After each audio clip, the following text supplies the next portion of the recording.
Hi guys, Hamish here from Enhanced Physical Performance. Welcome to our supplementary guide to bodyweight training. Okay guys, bodyweight training. If we talk about some of the pros and the cons that come with bodyweight training, we'll kick off with some positives. It's great at base building. Okay, so it's going to give you a really good introduction into foundational and fundamental patterns related to your athletic potential. Getting them right is essential before moving on to more complex movements. So things like bodyweight push-ups, bodyweight squats, bodyweight lunges, bodyweight planks, all this stuff is teaching your body the foundations with which it's going to need to progress. Okay, you can do these movements anywhere and any time.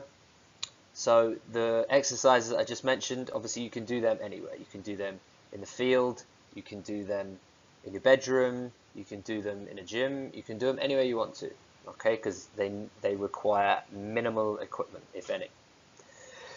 And it keeps your training honest. Okay, so because this is body weight, it's all relative strength. So everything you're doing is relative to your body weight. Okay, when you compare external loads lifted, and a 100 kilo deadlift is going to mean something very different to a 50 kilo individual to what it is to a 100 kilo individual. Okay, so keep relative strength in mind as well. Some of the cons: no additional loading. So the problem with bodyweight training is once you get strong enough at the tip of the bodyweight progressions, there's not really anywhere else to go. You need additional load to produce greater force absorption and production capabilities. And like I mentioned there, it's hard to progress. So you've got a certain bandwidth of progressions and regressions within bodyweight training. And it doesn't take a particularly long amount of time to run out of those. So isolation can be difficult. Isolating certain muscles, obviously using machines or cables or different pieces of equipment in the gym can be quite straightforward, whereas bodyweight training, almost everything is pretty compound.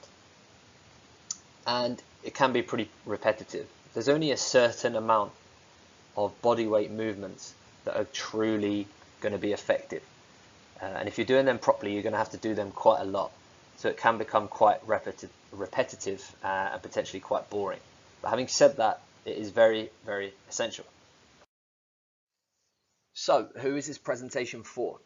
So this is for anybody who is struggling for access to a gym. So there's plenty of part-time, amateur, semi-pro footballers out there who are already working so many hours, are already driving so many miles, that getting to a gym might be an added difficulty. So what we want to do is give you guys some ideas into how you can use bodyweight training before your club training in the field to give you the best chance of staying fit, healthy, and injury-free throughout your seasons. What we're going to concentrate on in this presentation is resilience. So a lot of you guys and girls are playing ridiculously long seasons now, 40, 50, 60 games per season, which is a crazy amount of games. And you're going to have to be resilient to stop yourself getting injured, to keep yourself competitive, and keep playing and progressing. So relying on purely playing to stay healthy is very ambitious. You're not giving your body everything it needs from an athletic perspective to stay healthy and injury-free. You've got to be strong enough to handle the calendar. So that's very important. Like I mentioned, 40, 50, 60 game seasons, if you're not fitting in strength training and additional work, your body's bandwidth to absorb force, speed, power is reduced massively. So you need to be able to handle the loads that you're put on. Also being competitive enough in fixtures. So if you isolate certain situations, 1v1's yours. If you're a centre half, are you big and strong enough to hold off the big centre forward? Sprinting capabilities, fullbacks, wingers, are you getting around the opposition fullback? Are you fast enough? And then basically last in the 90 minutes. If you're not lasting the 90 minutes, then you've got a significant problem before you get started. Strength training will positively benefit all of this, I guarantee it. Okay, so now we're going to go through some pretty straightforward but common injury sites The main injury sites are coming up through the middle of your screen now, and the two mechanisms are on either side of those. So a lot of these are going to be caused by contact, whether that be a tackle, a header, a certain situation like this, or non-contact, where a lot of the time maybe you're changing direction or you're sprinting at full speed. Each of these have their own mechanisms. Each of you listening would have injured different body parts at different periods of time, but it's really important that you stay on top of these with additional work to make sure it's not a chronic problem and it's hampering your football career. So what we're going to do now is we're going to work through a series of exercises that you can easily implement before or after your club training to make sure that you're staying healthy in season. Okay, so the first one, we're going to look at quads, glutes and ankles with the single leg squat. Okay, so single leg strength, the key message is being stable on the single leg. Okay, it's all very well big squats bilaterally with using two legs, but if you can't control it for a single limb, it's pretty useless. So the single leg squat, you need to stay tall throughout the movement, no bowing. You need to keep your alignment both vertically and horizontally. Make sure your hip doesn't drop or your knee goes sideways, and correlate your abilities to your depth, which you will see in the video now.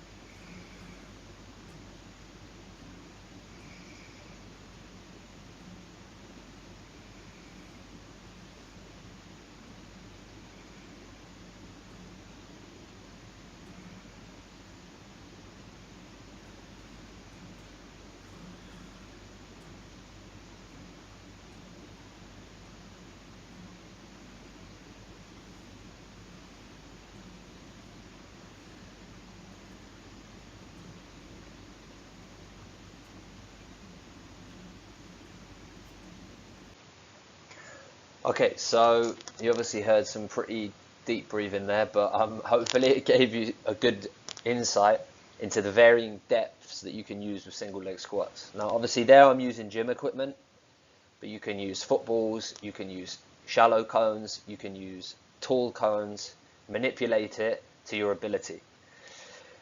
The orange writing, we've just got some basic criteria that would suggest that you work off.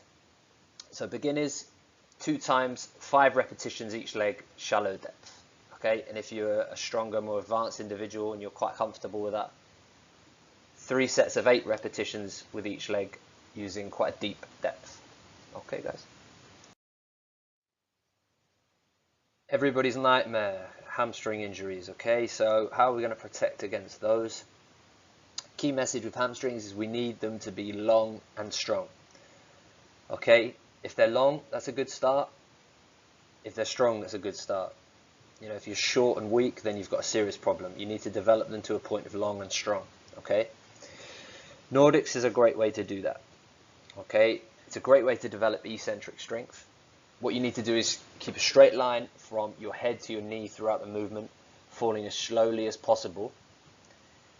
Here in this video, I'm again using the gym to sort of fixate my feet, but all you need to do is get a partner behind you on their knees, grabbing your ankles and pushing down forcefully so they don't move. Okay, here's another video example.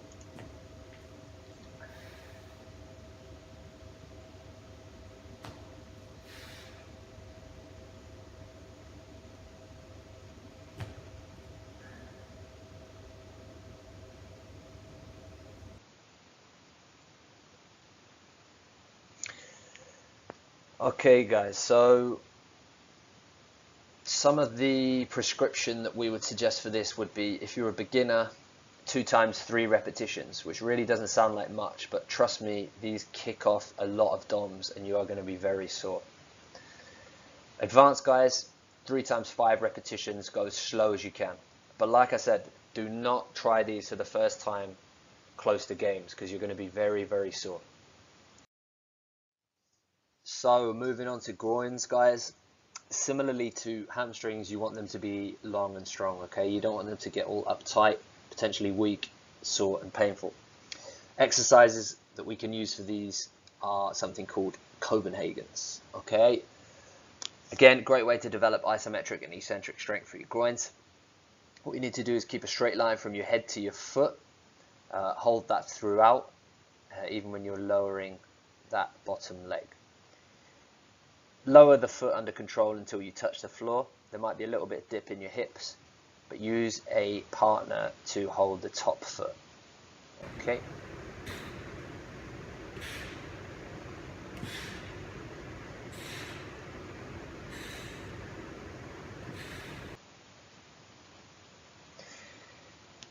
So what we would suggest for this, a beginner, 2 times 10-second holds.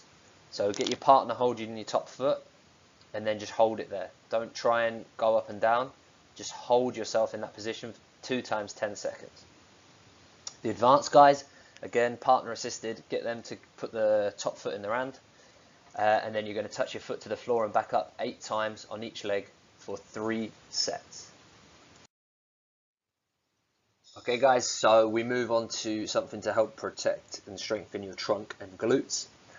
What you need here is resistance and stability, okay? Your trunk is so critical in 1v1 duels, aerial duels, when you're coming into contact with other players.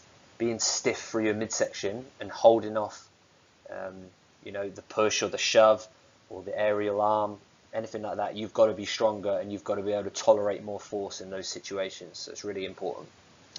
So what we're going to use here is side plank leg raises. So resist movement and develop glute medials. It needs you to keep neutral alignment throughout. Do not let your hips drop. And keep the leg raise straight throughout. If you don't feel your glute firing, you're not doing it right. So don't do it with like a saggy leg or anything like that. Keep it straight and make sure you feel your glute med working. Okay, here's a little video example.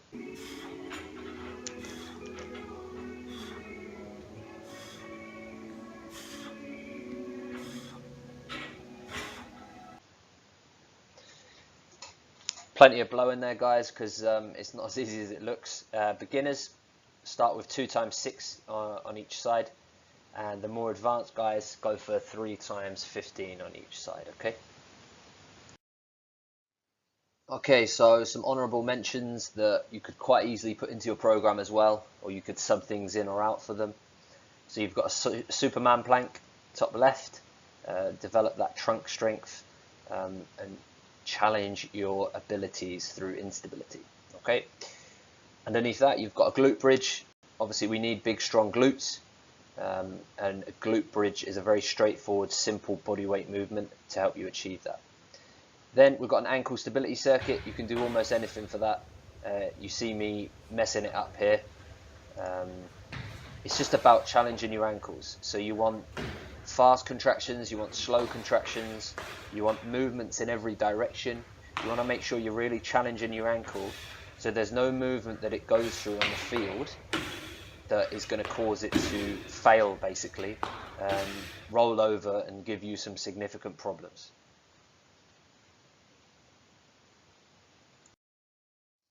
Okay guys, so now we have basically a bit of evidence just to reinforce the fact that I'm not making this up as I go along. So we've got 2 infographics put together through various research studies and made by a sports scientist called Yann Lemieux. Okay, he's a French sports scientist, a seriously smart guy. I would suggest you reach out and follow him on Instagram and Twitter. His handle's on the right hand side. But back to these graphics, what are they telling us? They're basically telling us that strength training is going to stop you getting injured as much. Okay, so if we look on the left graphic, strength training reduces sports injuries to less than 1/3. That is a pretty significant number.